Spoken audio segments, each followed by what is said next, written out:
Hello everyone, আজকের ভিডিওটি ইমু ইউজারদের জন্য অনেক গুরুত্বপূর্ণ, কারণ আজকে আমি ইমু সম্পর্কে এমন 5টি টিপস বা ইমু ফিউচার সম্পর্কে জানাবো যেটা দেখলে আপনারা অবশ্যই অবাক হবেন এবং আপনি ইমুটা ভালোভাবে চালাতে পারবেন এবং ইমু অনেক সমস্যার কারণ থেকে বাঁচতে পারবেন। চলুন কথা না বাড়িয়ে এখন ভিডিওটি শুরু করা যাক। অবশ্যই ভিডিওটি শুরু করার আগে যারা এখনও চ্যানেলটি সাবস্ক্রাইব করেনি অবশ্যই সাবস্ক্রাইব করে দিবেন এবং যারা সাবস্ক্রাইব করেছেন তাদেরকে অসংখ্য ধন্যবাদ। ইমুর প্রথম নম্বর টিপসটি হচ্ছে, আপনারা যদি এই সেটিংসটা করে রাখেন তাহলে আপনার ইমুটা হ্যাক হবে না, অর্থাৎ হ্যাক হওয়ার হাত থেকে বাঁচাতে পারেন। প্রথম নম্বর সেটিংসটা করার জন্য আপনারা ইমুতে চলে আসবেন, তারপর আপনার প্রোফাইল দেখতে পারবেন, এখানে প্রোফাইলে যাবেন, তারপর এখান থেকে আপনারা সিকিউরিটি অ্যান্ড প্রাইভেসি এরকম একটা অপশন দেখতে পাবেন, এখানে ক্লিক দিয়ে দিবেন। তারপর এখান থেকে আপনারা একটু নিচে চলে আসবেন, তারপর এখান থেকে ম্যানেজ ডিভাইস এটাতে ক্লিক দিয়ে দিবেন। এটা যদি অফ থাকে অবশ্যই এখান থেকে এটা অন করে দিবেন। অন করে দেওয়ার পর এখান থেকে যদি আপনার ইমুটা অন্য কেউ এখান থেকে চালায় বা হ্যাক করে ফেলে তাহলে এখানে সেগুলো বেশি উঠবে এবং এখানে কয়টা ডিভাইসে লগ ইন আছে সেটাও কিন্তু এখানে দেখতে পাবেন এবং কোন কোন মোবাইলে লগ ইন আছে সেটাও এখানে দেখতে পারবেন। এখন আমার মোবাইলেই লগ ইন আছে ইমুটা, অন্য কোনো মোবাইলে লগ ইন নেই, তাই এখানে একটাই ডিভাইসে লেখা আছে এটা কিন্তু আমার ডিভাইস, এখানে নাম সহ দেখতে পারবেন। অবশ্যই যদি এখানে অন্য কোনো ডিভাইস দেখতে পান এখান থেকে কিন্তু ডিলিটের অপশন থাকবে, এখান থেকে ডিলিট করে দিতে পারবেন। তারপর দ্বিতীয় নম্বর টিপসটি হচ্ছে, আমরা কাজের ফাঁকে কিন্তু অর্থাৎ অনেক সময় কিন্তু ব্যস্ত থাকি কিন্তু আমাদের মোবাইল ডাটা বা ওয়াইফাই কানেকশন কিন্তু অন থাকে, এতে কিন্তু আমাদের ইমুতে আমরা অনলাইন আছি কিনা সেটা কিন্তু এরকম অপশনের মাধ্যমে কিন্তু এখানে সবুজ লেখা চলে আসে, সবুজ লেখার মাধ্যমে কিন্তু অন্যরা কিন্তু বুঝতে পারে, এতে কিন্তু আমাদের কল করে অনেকে ডিস্টার্ব করে। এটা কীভাবে বন্ধ করবেন, অর্থাৎ আপনি ইমুতে ডাটা অন রাখবেন, ওয়াইফাইও অন রাখবেন, কিন্তু এই লেখাটা চলে আসবে, এই লেখাটা আসবে না, অর্থাৎ অনলাইন লেখাটা আসবে না। এই সেটিংসটা কীভাবে করবেন, এটা করার জন্য আপনারা এখানে আপনার প্রোফাইলে যাবেন, তারপর এখান থেকে সিকিউরিটি অ্যান্ড প্রাইভেসিতে যাবেন, তারপর আপনারা এখান থেকে একটু নিচে চলে আসবেন, এখান থেকে অনলাইন স্টার লার্জ সিন এখানে ক্লিক দিয়ে দিবেন। এখানে ক্লিক দেওয়ার পর এখানে দেখতে পারবেন একটু নিচে এভরিওয়ান লেখা আছে, প্রথমে এভরিওয়ানে ক্লিক করলে কিন্তু সবাই কিন্তু আপনার অনলাইনটা জানতে পারবে, অর্থাৎ আপনি ডাটা অন রাখলে কিন্তু এখানে সবুজ লেখাটা চলে আসবে, এতে কিন্তু আপনাকে কল দিতে পারে।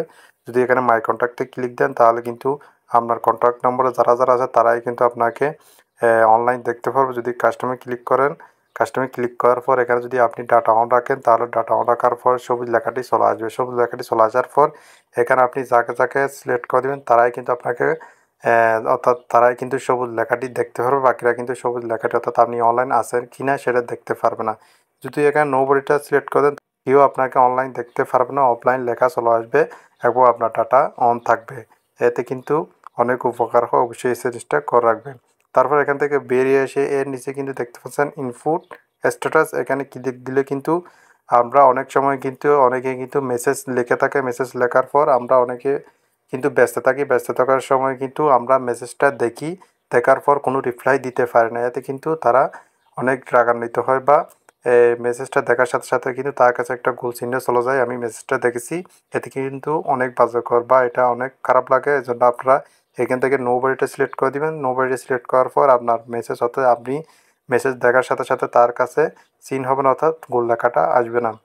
তারপর তৃতীয় নম্বর টিপসটি হচ্ছে নোটিফিকেশন। ইমুতে কিন্তু অনেক সময় কিন্তু অনেক নোটিফিকেশন চলে আসে, এটা কিন্তু অনেক বিরক্তকর। আমরা কীভাবে নোটিফিকেশন বন্ধ রাখবো, অর্থাৎ আমাদের কল দিলে নোটিফিকেশন চলে আসে বা কেউ মেসেজ দিলে এখানে নোটিফিকেশন পেয়ে উঠে, এটা কীভাবে বন্ধ করবো, এটা বন্ধ করার জন্য আবার আপনার প্রোফাইলে যাবেন, প্রোফাইলে আসার পর এখান থেকে আপনার সেটিংসে চলে যাবেন, তারপর এখান থেকে নোটিফিকেশনে ক্লিক দিয়ে দিবেন, তারপর এখান থেকে আপনার প্রথম নম্বর অপশন কলসে ক্লিক দিয়ে দিবেন। এখান থেকে যদি আপনারা এটা অফ করে দেন তাহলে কিন্তু কল দেওয়ার সময় নোটিফিকেশান আসবে না বা এখানে কিন্তু ভাইব্রেট হবে, কোনো নোটিফিকেশান আসবে না। এখান থেকে আমি এটা অন রাখি, আপনারা যদি অফ করতে চান এখানে অফ দিয়ে দিবেন।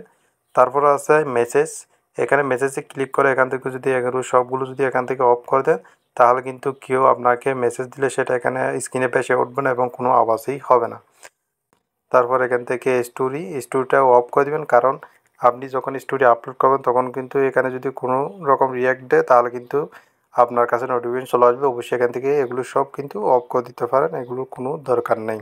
তারপর আপনারা এখান থেকে বেরিয়ে আসবেন, বেরিয়ে আসার পর এখান থেকে আমি 4 নম্বরে যে টিপসটি দিব, যে সেটিংসটা সম্পর্কে জানাবো সেটা হচ্ছে ইমুর ফাস্টকোড লক।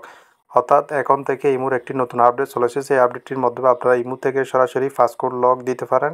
অর্থাৎ আগে আমরা অ্যাপ লকের মাধ্যমে ইমোটা লক করে রাখতাম, এখন কিন্তু ইমোর ভিতরে কিন্তু সেই সেটিংসটা দিয়ে দিয়েছে, এটা কিন্তু অনেক মজাদার বা অনেক গুরুত্বপূর্ণ আপডেট। অবশ্যই আপনারা এখান থেকে ইমোতে পাসকোড লক সেট করতে পারবেন। এটা সেট করার জন্য আপনারা ইমোর প্রোফাইলে চলে যাবেন, তারপর এখান থেকে সিকিউরিটি অ্যান্ড প্রাইভেসিতে চলে যাবেন। তারপর এখান থেকে একটু নিচে চলে আসবেন। তারপর এখান থেকে আপনারা পাসওয়ার্ড লক দেখতে পারবেন, এখানে এটা ক্লিক দিয়ে দিবেন। তারপর এখান থেকে এনেবলে ক্লিক দিয়ে দিবেন। তারপর এখান থেকে আপনারা 4 ডিজিটের পাসওয়ার্ড লক সেট করতে পারেন। এটা সেট করার জন্য এখানে 4টা সংখ্যা অ্যাড করে দিবেন, তারপর টিক চিহ্ন দিয়ে দিবেন। তারপর আবার এখানে আবার যে পাসওয়ার্ড লক প্রথমে দিয়েছেন সেটা আবার দিয়ে দিবেন। দিয়ে দেওয়ার পর এখানে টিক চিহ্ন দিয়ে দিবেন। তারপর এখান থেকে ডান দিয়ে দিবেন। ডান দিয়ে দেওয়ার পর এখান থেকে আবার যদি চেঞ্জ করতে চান তাহলে চেঞ্জ করতে পারেন।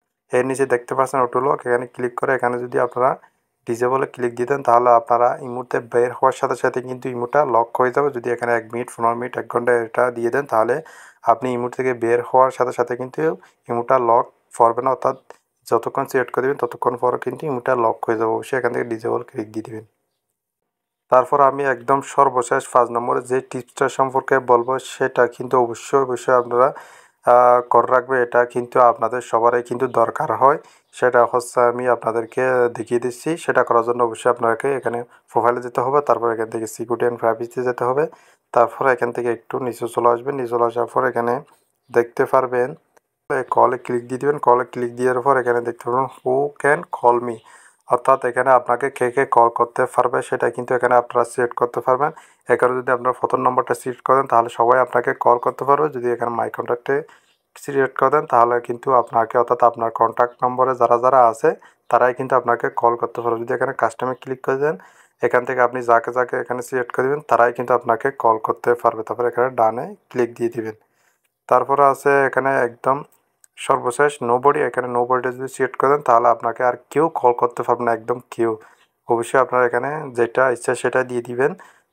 বন্ধুরা এই ছিল আজকের ভিডিওটি কেমন লেগেছে অবশ্যই কমেন্ট করে জানিয়ে দিবেন এবং আরও নিত্য নতুন ভিডিও পেতে চ্যানেলটি সাবস্ক্রাইব করে রাখবেন এবং কোনো ধরনের প্রশ্ন থাকলে অবশ্যই কমেন্ট করবেন। ওকে, ধন্যবাদ।